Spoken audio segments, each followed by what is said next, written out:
Okay, so Dingy Harry and McConnell were announcing on the Senate floor that they've reached agreement here to give Obama and the Democrats what they want, and then everybody go home. And I don't know if the agreement was the Republicans can stay home after they go home, but they may as well. Now, Ted Cruz went out and he had a press conference at the same time this was going on, at which he said that he would not block the Senate deal. All he could do would be block it for a day or two, and he said that wouldn't make any sense. So he's basically, by not blocking it, not trying to block it, it's a done deal. And, of course, the drive-bys are ecstatic. Folks, we're going to borrow another $1 trillion. And, you know, we're going to borrow $1 trillion more to pay off money we've already borrowed. Boy, it's a great day in Washington. And I want you to just keep in mind, Obama said raising the debt limit didn't mean that we're going to go into more debt. We just had to be able to pay our bills. Okay, so Christine Lagarde, the IMF babe, she'll be happy. A global economic catastrophe has been averted here. The only thing left now is to steamroller and wipe out the Tea Party so that something like this can never happen again. And that is going to be the objective going forward of both the Republican and Democrat establishments. But we're going another $1 trillion in debt. And that won't even take a year to run that up. You wait and see. And this $1 trillion that we're going to borrow is to pay off money we've already borrowed. Even though Obama said that that's not what any of this means. This Pew poll says 81% dissatisfied. You won't find Obama's name in this poll. And I'm sorry, that's just unrealistic. That Obama doesn't get any blame. Obama's approval number is, pick your poll, 37 or 41%.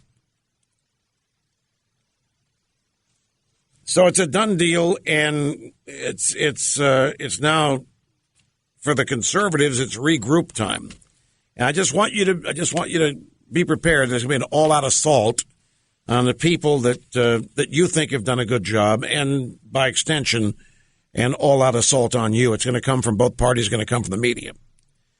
Now, I want to go back to this Bill Clinton piece, because remember the trick. As I need to reiterate. One of the reasons we're here is for reasons that still baffle me. The Republican Party has agreed to not oppose anything. I mean, tantamount. They've agreed not. Yeah, they voted against Obamacare, and but there's not. Nobody really associates opposition with the Republican Party, and of course the pressure's on them to, be Democrat light. I mean, isn't it a Democrat saying you guys are never going to win any elections unless you stop this war on women? What's that mean? You guys better come out for abortion pretty quick. You're never going to win. And another, you guys are never going to win the White House, as though the Democrats care. You guys, we're trying to help you, the Democrats say. You're never going to win the White House again unless you come out for amnesty.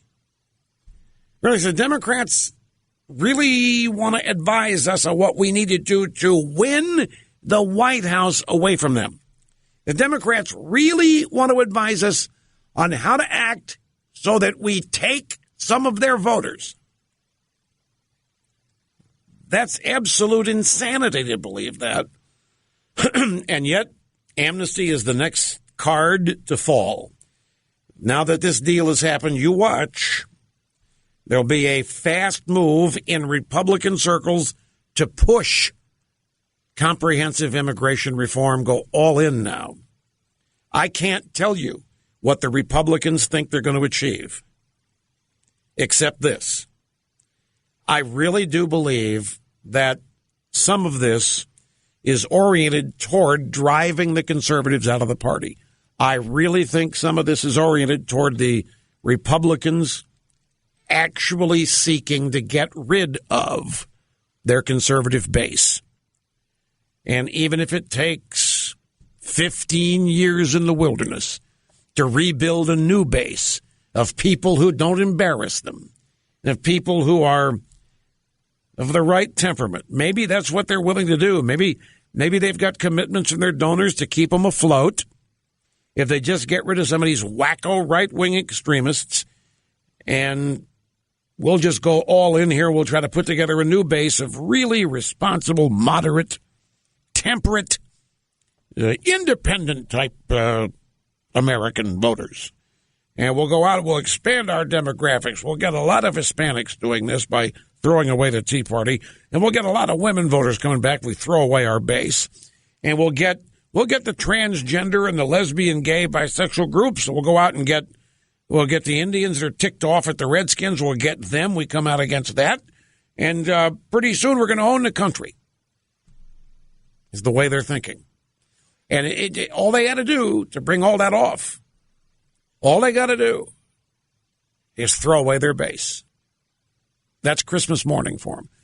Now, the Democrats never stop whipping up their base. Have you noticed? There's never any pressure on the Democrats to get rid of their base. And you never hear Democrats ripping in their base. You never hear the Democrats acting and believe me, their base is genuine Looney Tunes. Their base lives and works in asylums. But the Democrats never act embarrassed by them, never act like they want to get rid of them, never, ever do anything other than whip them up, keep them engaged, turn them out. Meanwhile, the Republicans are tamping their base down. Why? Because the Democrats don't like their base.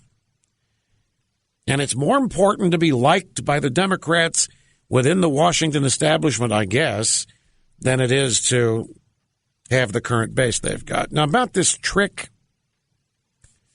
about shutting up, not being critical.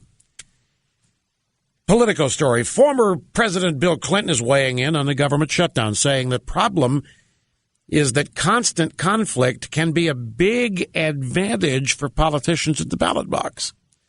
Constant conflict is actually good politics, Clinton said, because the more you can inflame your supporters, the more likely they are to show up on election day. Well, what is that? That sounds like he's talking about whipping up the base.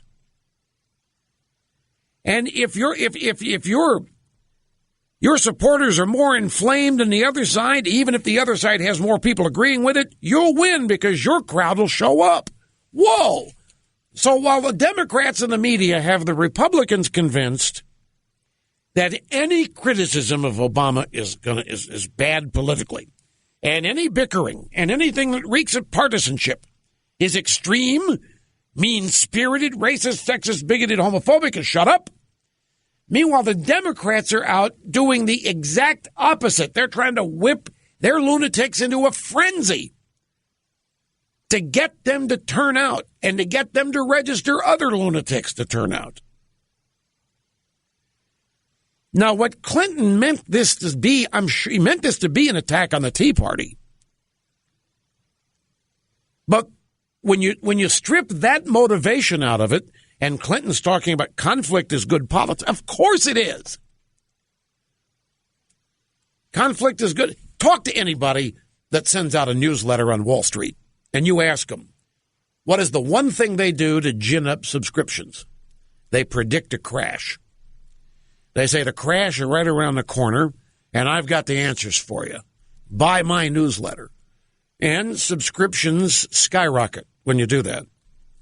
Now, I asked somebody at Wall Street, well, what would happen to your subscriptions if you wrote a piece now, well, the market's looking good, there's no problems out there, and everything's cool. Might get some, but not nearly as many as if they think there's a crisis. And remember, the Democrats, there's no crisis. That's too big to waste. And so the Republicans have played right along with this.